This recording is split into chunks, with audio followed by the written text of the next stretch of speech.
అందరికీ నమస్కారం అండి. ఈ రోజు ఈ వీడియోలో తొలి ఏకాదశి వ్రతకథ మహత్యం గురించి తెలుసుకుందామండి. తొలి ఏకాదశి పండుగను దేవసైని ఏకాదశి అని, శయని ఏకాదశి అని, హరిశయని ఏకాదశి అని, పద్మ ఏకాదశి అని కూడా పిలుస్తూ ఉంటారు. ఒకసారి ధర్మరాజు శ్రీకృష్ణుణ్ణి ఇలా అడిగాడు. ఆషాఢ మాసంలో శుక్లపక్షంలో వచ్చే ఏకాదశి గురించి, ఆ పవిత్రమైన రోజున చేయవలసిన వ్రతం గురించి వివరించమని కోరాడు. అప్పుడు అదే ప్రశ్నకు నారదుడు ఒకసారి బ్రహ్మదేవుడిని అడగగా, అప్పుడు బ్రహ్మదేవుడు నారదుడికి తెలిపిన అద్భుతమైన కథను తాను కూడా వివరిస్తానని శ్రీకృష్ణుడు తెలిపాడు. నారదుడు బ్రహ్మదేవుడితో, తండ్రి, ఆషాఢ మాసంలో శుక్లపక్షంలో వచ్చే ఏకాదశి పేరు ఏమిటి? విష్ణు ప్రీత్యర్థమే చేసే ఆ ఏకాదశి వ్రతాన్ని తెలియజేయండి అని కోరాడు. అప్పుడు బ్రహ్మదేవుడు ఇలా చెప్పాడు. ఏకాదశి వంటి పవిత్రమైన వ్రతం మరొకటి లేదు అని, ఆషాఢ మాసంలో శుక్లపక్షంలో వచ్చే ఏకాదశిని శయన ఏకాదశి లేదా పద్మ ఏకాదశిని అంటారు. ఈ ఏకాదశి వ్రతం సమస్త పాపాలను నశింపచేస్తుంది.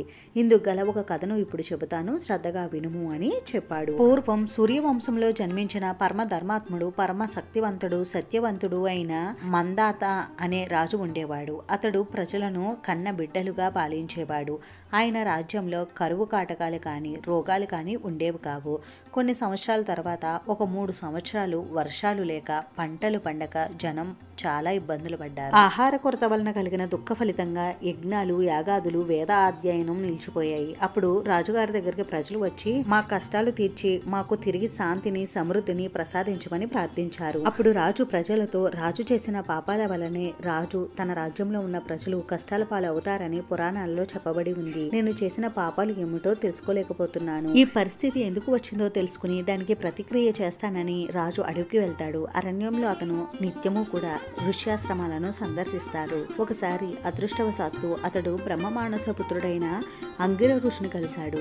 రాజు అంగిర ఋషికి పాదాభివందనం చేసి తన కష్టాన్ని తెలిపి, ఈ కరువు కాటకాలకు కారణం ఏంటని అడిగి, తన ప్రజలు తిరిగి మళ్ళీ సుఖశాంతులను పొందగలిగే మంచి మార్గాన్ని తెలియజేయమని ప్రార్థించాడు. అప్పుడు అది వినిన అంగిర ఋషి, రాజా, ఇది సత్యయుగం. ధర్మం 4 పాదాలపైన నడుస్తుంది. బ్రాహ్మణులు తప్ప ఈ యుగంలో ఎవరూ కూడా తపస్సు చేయరాదు. అయినా ఈ నియమం ఉన్నప్పటికీ ఒక శూద్రుడు నీ రాజ్యంలో తపస్సు చేస్తున్నాడు. ఈ అధర్మాయుత ప్రవర్తన వల్లనే నీ రాజ్యంలో కరువు సంభవించింది. కనుక అతనిని వధిస్తే ఈ దోషం పోతుందని చెప్తాడు. తపోనిష్ఠుడైన అమాయకుడిని వధించడం తనకు అసాధ్యమని, అందువలన తనకు వేరొక సులభ పరిష్కార మార్గాన్ని తెలుపమని రాజు అంగిర ఋషిని ప్రార్థించాడు. అందుకు ఆ ఋషి, రాజా, ఆషాఢ మాసంలో శుక్లపక్షంలో వచ్చే పద్మ ఏకాదశి లేదా దేవసైన ఏకాదశి మహా పవిత్రమైనది. ఆ రోజు శ్రీ మహావిష్ణువు పాలతల్పంపై యోగ నిద్రకు ఉపక్రమిస్తాడు. కనుక నువ్వు ఈ రోజున ఏకాదశి వ్రతాన్ని ఆచరించు. ఆ వ్రత ప్రభావం వలన నీ రాజ్యంలో మరలా తప్పకుండా వర్షాలు కురుస్తాయి. ఈ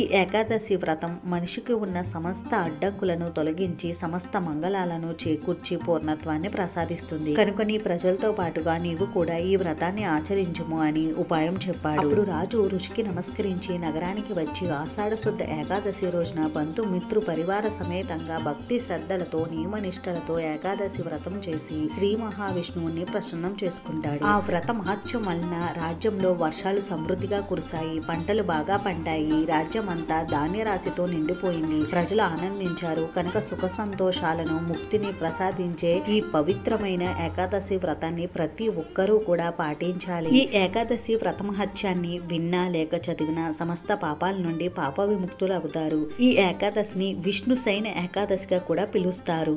విష్ణు ప్రీత్యర్థమే ఈ ఏకాదశి వ్రతాన్ని భక్తులు భక్తి శ్రద్ధలతో నియమ నిష్టలతో ఆచరిస్తున్నారు. చాతుర్మాస వ్రతం ఈ ఏకాదశి రోజు నుండి ఆరంభమవుతుంది.